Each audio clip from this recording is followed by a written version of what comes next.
El culto en sí mismo es una narrativa, ¿ya? La liturgia es una narrativa. Nos dice desde dónde estamos, quiénes somos. Somos criaturas. Por eso primero comenzamos nuestro culto apagando todos los ruidos cercanos. ¿Ah? Con estos preludios no son, lo que decías tú, Carlos, no son antojadizos. El preludio es una forma de decirle a la persona, hermano, acalme su corazón, vamos a comenzar el culto. ¿Ya? No es el momento para correr, no tiene que ver con el conteo en cuenta regresiva para que después empiece la música, como decía Camilo, creo que fue por ahí, como estilo Hillsong, a pesar de que hay muchas canciones de Hillsong que las cantamos y que me van a perdonar los puritanos acá o los puristas, pero que también las cantamos, son maravillosas, ¿ya? Las buenas, sí, ¿ya? Las buenas canciones de Hillsong. Entonces, volviendo al tema, el culto nos atrae hacia Dios. Y el primero que habla es Dios en una liturgia tradicional. Fíjense cómo va cautivando esto nuestro corazón, ¿ya? Dios es el que habla. ¿Cuál es el primer tipo de lectura en una estructura clásica de un culto? La exaltación a Dios. Es la trascendencia de Dios. Esa trascendencia es la que tiene que marcar el ritmo del culto. Por eso Dios habla a través de su palabra. Entonces, el liturgo, o en lenguaje evangelical, el coordinador del culto, hace una lectura en donde nosotros deberíamos leer esto y ver a Dios inmenso, sublime, ¿ya? Allí, pum.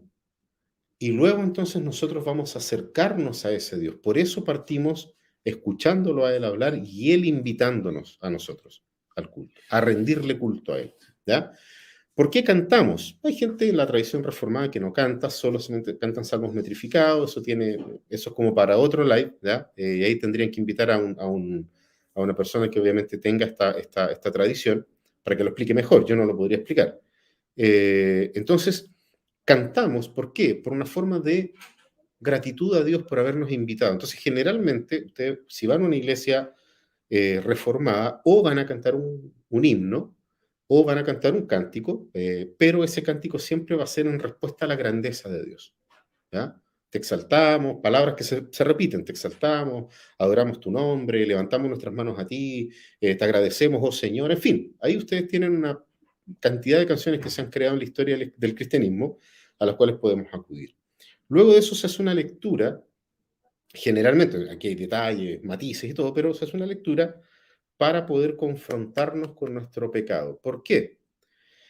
Porque el propio culto, la propia liturgia, perdón, reformada, sigue los patrones del templo de Jerusalén. Entonces nosotros necesitamos pagar penitencia, que era la idea del templo de entrar y entregar o al menos lavarse, ¿ya? Estaban ahí estas tinajas donde había que lavarse para poder entonces luego ofrecer un sacrificio al Señor. Ese es el momento de hacer la petición, perdón, la oración de arrepentimiento. Pero primero es el Señor el que nos confronta, ¿ya?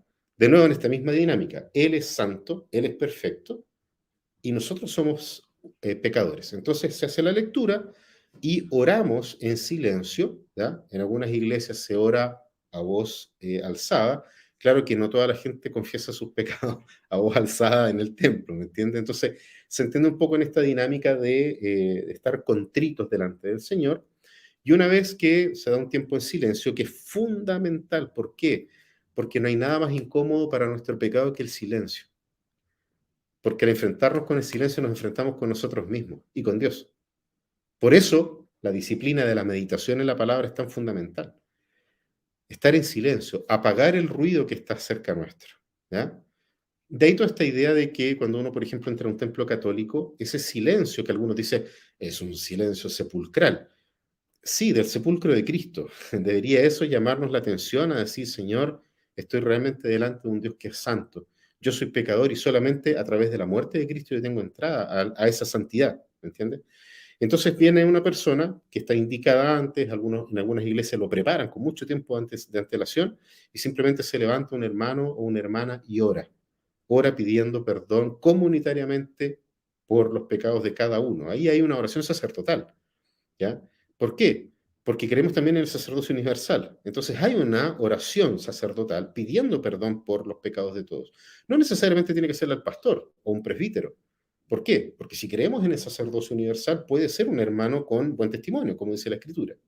Y luego de eso siempre debe haber una lectura de absolución de pecado, donde la propia palabra dice, el Señor dice, yo Jehová he decidido perdonar, yo el Señor he ampliado mi misericordia, en fin, todos esos textos están ahí.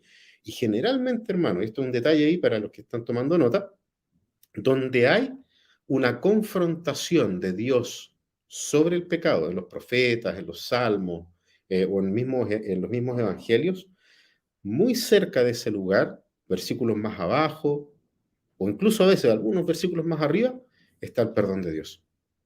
¿Ya? Porque la dinámica de la escritura es mostrar nuestro pecado, pero al mismo tiempo apuntar hacia Cristo.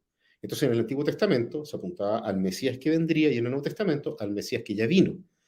Antiguo y Nuevo Testamento estamos en la misma posición delante de Dios, pecadores que necesitamos a un redentor. Entonces Cristo es el centro de todo. Luego de eso, generalmente viene, en algunos casos, tiempos de ofrenda, si seguimos el patrón del templo, ofrendas, ¿ya? En algunas iglesias se hace más después de la predicación. Y a veces ahí los hermanos castigan al predicador, si no le gustó la predicación, lo castigan con las ofrendas. Me gusta más cuando hay ofrendas que sean antes de la predicación. ¿Ya? ¿Por qué? Porque no se trata, no se trata del desempeño del predicador, se trata del perdón de Dios. Entonces es una ofrenda de gratitud. ¿Ya? Yo ofrendo a la iglesia, ¿por qué? Porque soy agradecido de la salvación, del perdón, de la misericordia, de la gracia de Dios. Y luego de eso mi corazón está en paz, cantamos un salmo, cantamos una alabanza, cantamos un himno, y entonces estamos preparados para recibir la palabra, el alimento de la palabra del Señor. Viene la periodo, bueno, se ora por el predicador. Si nadie oró por el predicador ora por sí mismo para poder realmente ser conducido, iluminado por el Espíritu Santo. Y al final de la predicación se vuelve a emitir o se canta. ¿Ya? Fíjense en toda esta narrativa. Somos pecadores, Dios nos llama, pedimos perdón por nuestro pecado, escuchamos a Dios hablarnos, le agradecemos por la salvación de Jesucristo.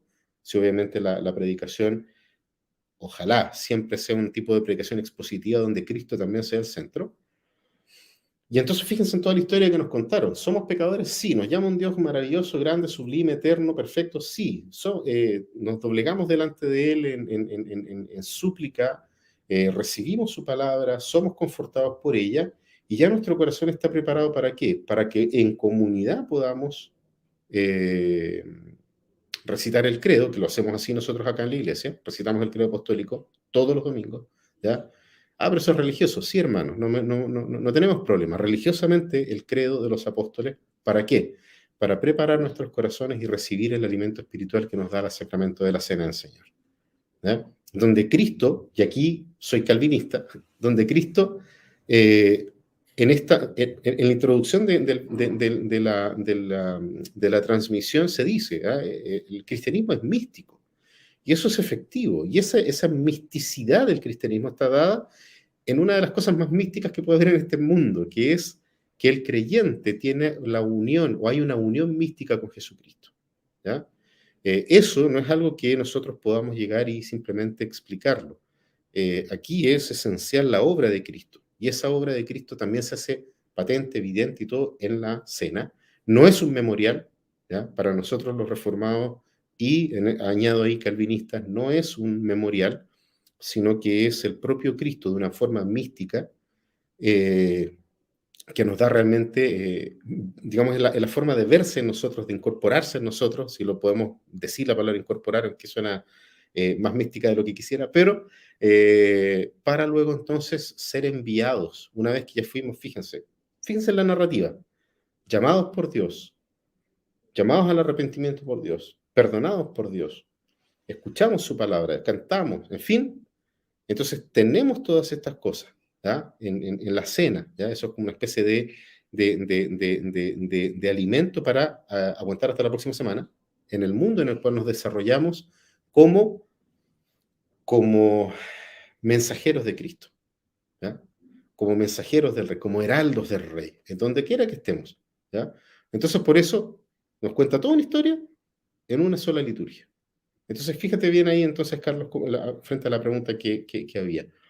Nosotros somos invadidos en la semana por otras historias. Somos bombardeados por otras liturgias. ¿Ya? ¿Cuáles son esas liturgias? La liturgia, por ejemplo,